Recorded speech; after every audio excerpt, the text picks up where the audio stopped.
Nagsigawan ang mga kaanib ng presidente na miyembro ng Mercenary Association at sinabihan si Bu Kyofeng na hindi nga raw ito karapat-dapat sa anumang posisyon, hindi nga raw nila kailangan sa kanilang organisasyon ang masamang tao na tulad nito.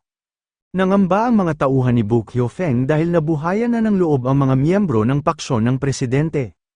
Nabaliktad na ngayon ang kanilang sitwasyon dahil maging ang mga halimaw na nakapasok sa Paradise Tower ay sila na ang pinagtutuunan ng pansin. Lumapit ang dalawang Monster King para gantihan si Bu Kyofeng sa ginawa nitong pagdukot sa kanilang mga anak. Sinabi ng nagagalit na si Bu Kyofeng na hindi niya raw akalain na ang matagal niyang pinag-isipang plano ay sisirain lamang ng isang bata. Sinabihan ng presidente si Bu Kyofeng nang nabigo na nga raw ito sa binabalak nitong gawin. Wala na nga raw itong magagawa kaya mas mabuti pa na sumuko na lang ito. Tinanong ni Bu Kyofeng ang presidente kung sino raw ang sinasabihan nitong sumuko, hindi niya nga raw ito gagawin dahil lagi nga raw siyang may nakahanda na plano. Nagsalita si Du Qing at sinabihan si Bu Kyofeng nang huwag na nga raw itong magyabang. Dadagdagan niya nga rin daw ang sinabi ng kanilang presidente, maaari nga raw itong sumuko pero kailangan pa rin daw nitong mamatay. Nagsimula ng gumalaw ang dalawang Monster King para atakihin si Bu Kyofeng. Pero bago pa man siya masunggaban ng mga halimaw ay may bigla na lang tumulong sa kanya. Nagulat si Du Qing noong makita niya ang pangyayaring ito.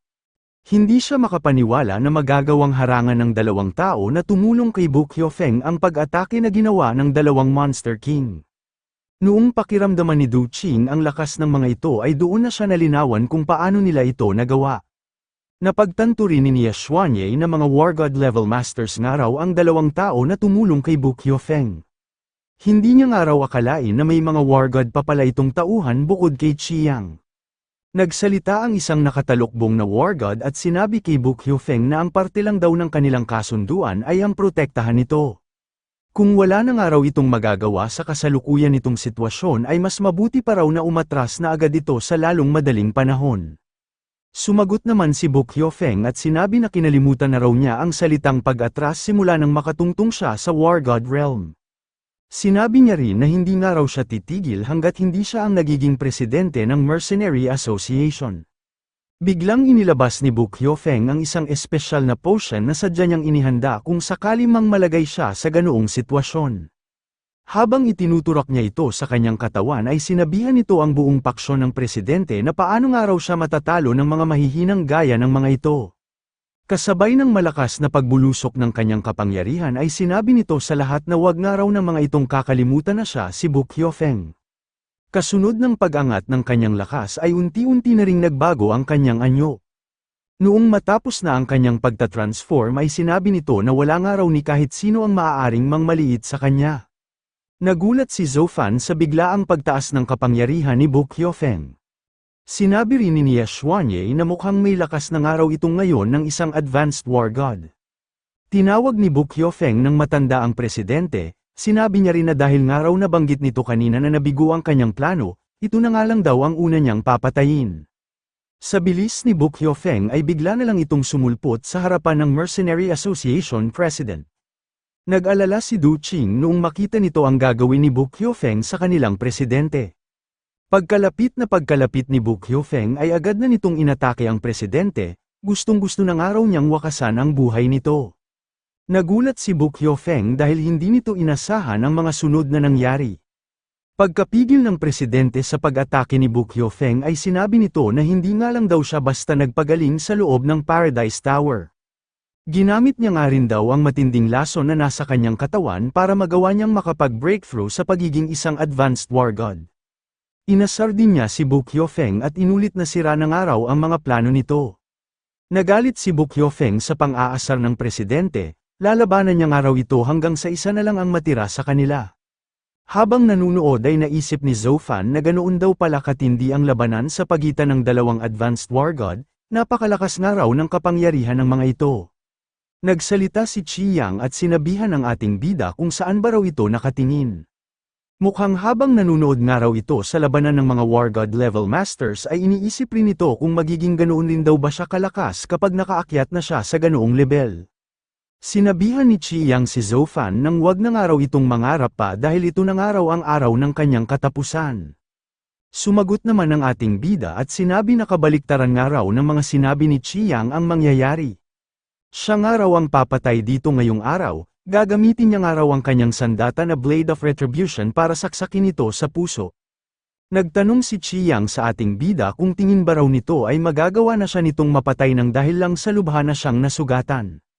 Pagkaturok ni Chiang ng isang espesyal na potion sa kanyang katawan ay sinabihan nito si Zofan ng isa nga lang daw itong bata na hindi pa nakakatungtong sa War God Realm.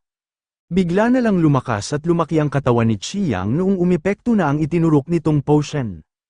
Matapos niya itong gawin ay hinamon na niya ang ating bida at sinabi na maglaban na nga raw sila hanggang kamatayan. Nabahala si Zofan dahil parang nawala nga rin daw ang mga tinamong pinsala ni Chiang matapos nitong turukan ang kanyang katawan ng isang black potion. Sinabi ni Chiang sa ating bida na ngayon nga raw na gumaling na ang kanyang mga injuries, tingin ba raw nito ay magagawa pa siya nitong matalo. Sa paningin niya nga raw ay napakahina lang ni Zofan lalo na't isa lamang itong advanced warlord level. Nagsalita ang ating bida at sinabihan si Chiang na kahit nga raw nawala na ang mga tinamo nitong pinsala, paano naman daw ang nawala nitong lakas? Sabay-sabay na sumugod ang tatlong silver striped fox para atakihin si Chiang. Habang naghahanda sa pag-atake ng mga halimaw ay sinabihan ni Chiang ang ating bida na anong araw ang karapatan ng mahinang ito para maliitin siya. Agad na pinatalsik ni Chiang ang tatlong halimaw na papasugod sa kanya, sinabihan niya ang mga halimaw na ito na magsialis sa kanyang harapan.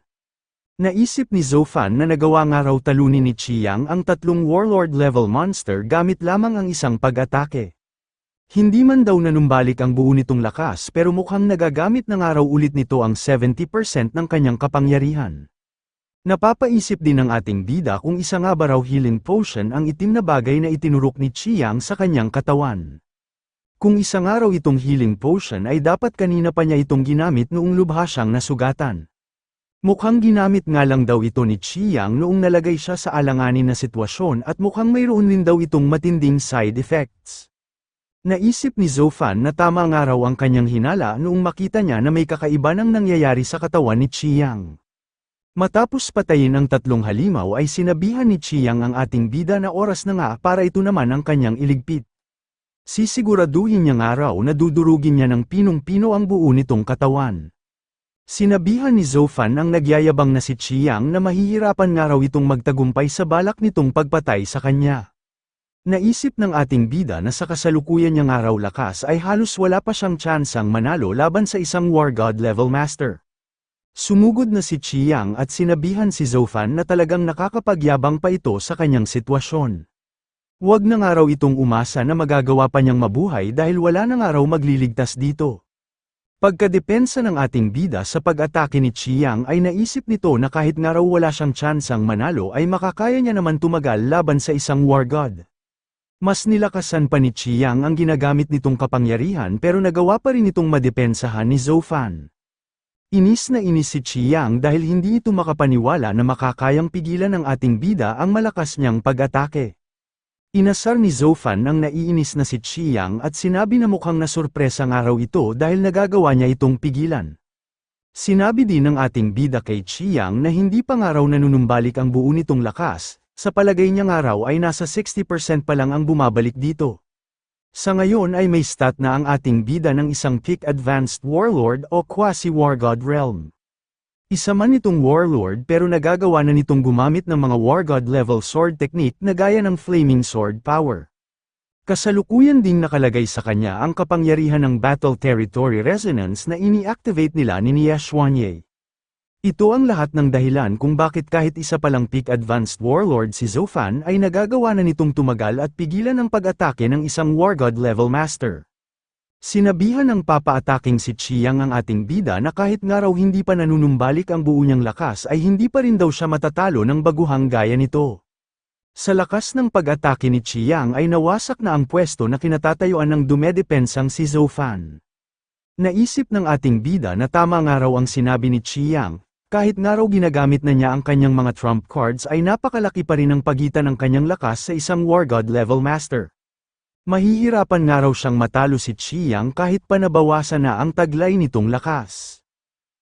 Shoutout kay Idol Anita Yamamoto sa pagbibigay ng 190 stat points. Shoutout kay Idol Edsel Labordo sa pagbibigay ng 125 stat points. Shoutout kay Idol Joshua Villanueva sa pagbibigay ng 100 stat points. Shoutout kay Idol Jim Dialola sa pagbibigay ng 99 stat points. Shoutout din kina Idol Norman Tojong, Idol Gray Bull TV, at Idol Julius Cesar Baldemor sa pagbibigay ng tig 50 stat points. Maraming salamat po. Umatake na ulit si Chiang at sinabihan si Zofan na hayaan na raw nito na siya ang maghatid dito sa impyerno. Mabilis na nilapitan ni Chiang ang ating bida dahil desidido na siyang patayin ito. Pagkalapit ni Chiang ay tumawa ito at sinabihan si Zofan na tingnan na nga lang daw niya kung magawa pa nitong maiwasan ang gagawin niyang pag-atake. Naisip ng ating bida na malalagay nga raw siya sa alanganin kapag kinaharap niya si Chiang ng harapan. Mabuti na nga lang daw at may nagagamit siyang paraan para sa ganoong sitwasyon. Agad na ginamit ni Zofan ang ghost face covering ng Wasp King para magtago sa umaatake sa kanyang si Chiang. Takang-taka naman si Chiang kung saan daw napunta ang ating bida. Nagulat na lang ito noong may biglang umatake sa kanyang likuran. Naisip ni Zofan na matagumpay nga raw ang nagawa niyang plano. Gaya nga raw ng inaasahan niya, ang ghost face covering ay isang Monster King ability na maging ang mga War God level master ay mahihirapan itong madetect. Sa ganoong paraan nga raw ay may tsansa na siyang manalo laban kay Chiang. Nagalit si Chiang dahil sa ginagawang pag-atake sa kanya ni Zofan ng palihim, kailangan niya na nga raw mapatay ang salot na ito. Agad na lumapit si Chiang noong makita na ulit nito ang ating bida. Agad din namang ginamit ni Zofan ang ghost face covering noong makita niya na aatakihin na siya nito. Matapos mawala ng ating bida ay bigla na lang ulit itong sumulpot sa likuran ni Chiang. Doon ay ini-activate na muli nito ang kanyang flaming sword power. Imbis na mangamba ay nakaramdam pa ng tuwa si Chiang.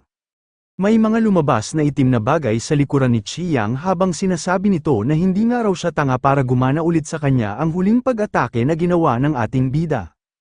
Hindi inaasahan ni Zofan ang pangyayaring ito kaya hindi na siya nakaiwas sa mga itim na bagay na pinakawalan ni Chiang. Nangamba ang ating bida dahil hindi na niya nga raw maigalaw ang kanyang katawan. Tinanong ni Chiang si Zofan kung nararamdaman na ba raw nito ang sakit na dulot ng kanyang pag-atake. Kapag nakapagpahinga nga raw siya ng saglit ay pupugutan na niya agad ito ng ulo. Nag-alala si Nia Xuanye noong makita nito ang nangyari kay Zofan. Gusto niya man itong tulungan pero pinipigilan siya ng mga nakatalukbong na lalaki sa panig ni Buk Hyofeng. Nag-alala rin ang presidente sa kalagayan ng ating bida, kailangan niya nga raw itong iligtas. Napansin ni Buk Hyofeng na natuon ang pansin ng presidente sa ibang direksyon, hindi niya nga raw ito hahayaan na makaalis doon. Habang dumedepensa ay naisip ng presidente na mas malakas na nga raw ngayon ang poisonous power ni Buk Hyofeng, sa ngayon nga raw ay talagang nagtataglay na ito ng lakas ng isang advanced war god. Sinabihan ni Buk Hyofeng ang presidente na mukhang binabalak pa nga raw nitong tulungan ang walang hiyang si Zofan kahit na nakikipaglaban pa ito sa kanya. Nakakatawa man daw ang binabalak nito pero may bigla nga raw siyang napagtanto noong saglit na mahinto ang kanilang mga pag-atake. Napansin niya nga raw na hindi pa tuluyang naaalis ng presidente ang matinding lason na nasa katawan nito. Natatawa na sinabi ni Buk Hyofeng na mukhang hindi pa nga raw talaga nakakaakyat ang presidente sa advanced war god realm. Nag-umpisa na muli ang napakatinding labanan na nangyayari sa may itaas ng Paradise Tower. Walang tigil na inatake ni Buk Hyofeng ang presidente noong mapagtanto niya na hindi pa pala ito tuluyang gumagaling. Ginagawa naman ng presidente ang lahat ng makakaya nito para pigilan ang mga pag-atake ni Buk Hyofeng. Gumawa si Buk Hyofeng ng isang malaking sword blade gamit ang nakakalason niyang kapangyarihan. Agad niya itong ipinangatake sa presidente noong sandaling mabuo na niya ito. Napaubo ang bumagsak na presidente dahil sa lakas ng tinamo niyang pag-atake. Sinabihan ni Buk Hyofeng ang presidente na hindi na nga raw ito tatagal, mukhang sa kanya na nga raw talaga mapupunta ang huling halakhak. Sumagot naman ang presidente at sinabihan si Buk Hyofeng nang hindi nga raw siya nito mapapatay. Kung gusto nga raw siya nitong patayin ay kailangan muna nitong basagin ang kanyang War God level defense technique na steel wall. Naisip ng presidente na tama nga raw ang hinala ni Buk Hyofeng, ginamit niya nga raw ang kapangyarihan ng lason sa kanyang katawan para magawa niyang makapag-breakthrough sa sunod na level. Pero hindi pa niya nga raw ito tuluyang naaalis sa kanyang katawan kaya nahihirapan pa siyang ipalabas ang totoong kapangyarihan ng isang advanced war god. Kakailanganin pa nga raw niyang magpagaling, kaso nga lang daw ay wala na siyang oras para magawa niya ito. Nainis si Bok Hyofeng dahil ginamit na naman daw ng presidente ang steel wall skill nito na siyang dahilan kung bakit kanina pa niya itong hindi mapatay. Sinabi ni Bok Hyofeng na dahil nga raw ganoon ang ginawa ng presidente, uunahin na nga lang daw niyang patayin ang walang hiyang si Zhou Fan. Gustong-gusto nga raw niyang mapatay ang salot na ito gamit ang sarili niyang mga kamay nang maibsan naman daw ng kaunti ang nararamdaman niyang galit. Sinabihan ng presidente si Bok Hyofeng na hindi na ba raw ito nahihiya na kakalabanin nito ang isang bata na napakalaki ng agwat ng edad kaysa sa kanila. Pinasalamatan pa ni Bok Hyofeng ang presidente noong sabihan siya nito na wala raw siyang kahihiyan. Sinabi ni Bok Hyofeng na wala nga raw siyang pakialam sa ibang mga bagay, gagawin niya nga raw ang lahat matupad lang ang kanyang mga layunin. Nagtaka ang presidente noong mapansin nito ang palihim na paglapit sa kanya ng Wasp King. Sinabi ng Wasp King na nanggaling nga raw siya sa monster territory at ang dala nga raw niyang elixir ay nagmula sa kanyang master Zhou Fan. Gamitin nga raw ito ng presidente para gumaling ito at nang magawa nitong mailigtas ang kanyang master. Nagulat ang presidente noong mapagtanto nito na isa palang sacred elixir ang dinala sa kanya nang lumapit sa kanyang halimaw. Agad niya itong itinago at doon ay ginawa niya agad ang naisip niyang plano. Tinawag niya ang papaalis na si Bok Hyofeng at sinabi na pakinggan nga raw muna siya nito. Sinabi ng presidente na kahit nga raw manalo doon si Bok Hyofeng at mapamunuan nito ang Mercenary Association ay hindi pa rin ito mapapasok ang lugar na pinagtataguan nila ng mga kayamanan. Sinabihan ni Bok Hyofeng ang presidente na mabuti naman daw at nagsalita na ito. Doon na nagtanong si Bok Hyofeng kung ano raw ang kondisyon ng presidente bago nito ibigay sa kanya ang access para makapasok na siya sa nabanggit nitong lugar. Habang binabanggit ng presidente ang kanyang mga kondisyon ay iniisip nito kung kamusta na nga raw kaya ang ating bida, napapaisip siya kung ayos lang ba raw ang kalagayan nito. Parehas na hindi agad makaatake sina Chiang at Zhou Fan nang dahil sa mga tinamo ng mga itong pinsala. Nababahala ang ating bida dahil hindi pa rin daw niya maigalaw ang kanyang katawan, maging ang kanyang araw mga mata ay parang naging paralisado din. Napakatindi nga raw ng lason na tumama sa kanya ngayon, nagtataglay nga raw ng malakas na poison resistance ang kanyang katawan pero tinablan pa rin daw siya nito.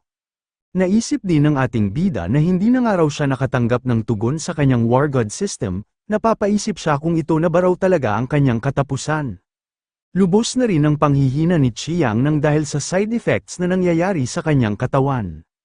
Tinurukan muli ni Chiang ng isa pang espesyal na potion ng kanyang katawan dahil ayaw pangaraw niyang mamatay. Kasabay ng pag-angat ng kanyang lakas at pagpapalit ng kanyang anyo ay inihiyaw niya na hindi pangaraw siya nakakapaghiganti. Hindi pangaraw niya napapatay ang ating bida kaya hindi pa siya maaaring mamatay. Naisip ng nanghihinang si Zhou Fan na mabuti na lang daw at nakapagtabi siya ng maliit na fragment noong makuha niya ang elixir na Jade Secret Ball, sana nga raw ay may maitulong ito sa kanya. Inabsorb ng ating bida ang inilabas niyang fragment hanggang sa maubos na niya ito ng tuluyan. Pero kahit ginawa na ito ni Zhou Fan ay wala pa ring nagbago sa kanyang kalagayan. Napaisip ang bumagsak nating bida kung napakaliit ba raw ng fragment na ito kaya wala itong naging epekto sa kanya. Habang nawawala ng malay ay napahingi na lang ng pasensya si Zhou Fan sa kanyang isipan. Humihingi siya ng tawad sa kanyang ama dahil hindi niya nga raw nalaman kung ano talaga ang nangyari noon at hindi rin daw siya nakatulong na malinis ang pangalan nito. Noong mga sandaling nawawala na siya ng pag-asa ay doon na nagparamdam ang kanyang war god system. Na-detect nga raw nito na nakapag-absorb siya ng fragment ng Jade Secret Ball. Nagtanong ang war god system sa ating bida kung pumapayag ba raw siya na isama ang na-absorb niyang Jade Secret Ball sa nasa katawan niya na Poison Paradise. Sa paraang ito nga raw ay maaalis na ang toxicity nito at magagamit na niya ang totoong bisa ng Poison Paradise. Napaisip si Zhou Fan kung ang Poison Paradise ba raw na tinutukoy ng kanyang war god system ay ang Black Potion na ginamit ni Chiang. Naisip niya rin na mukhang hindi nga raw pala ito isang simpleng lason batay sa mga sinabi ng kanyang system. Pumayag na ang ating bida kaya doon na sinimulan ng kanyang war god system na pagsamahin ang inabsorb niyang fragment of Jade Secret Ball at ang Poison Paradise na nasa kanyang katawan. Sinabihan ni Zhou Fan ang kanyang war god system na bilisan pangaraw nito, Mamamatay na nga raw siya kapag hindi pa ito nagmadali. Sumagot ang War God system na magagawa niya nga raw mapabilis ang proseso nito pero magiging doble nga raw ang sakit na mararanasan ng ating bida. Tinanong nito si Zofan kung pumapayag ba raw ito na pabilisin na niya ang proseso.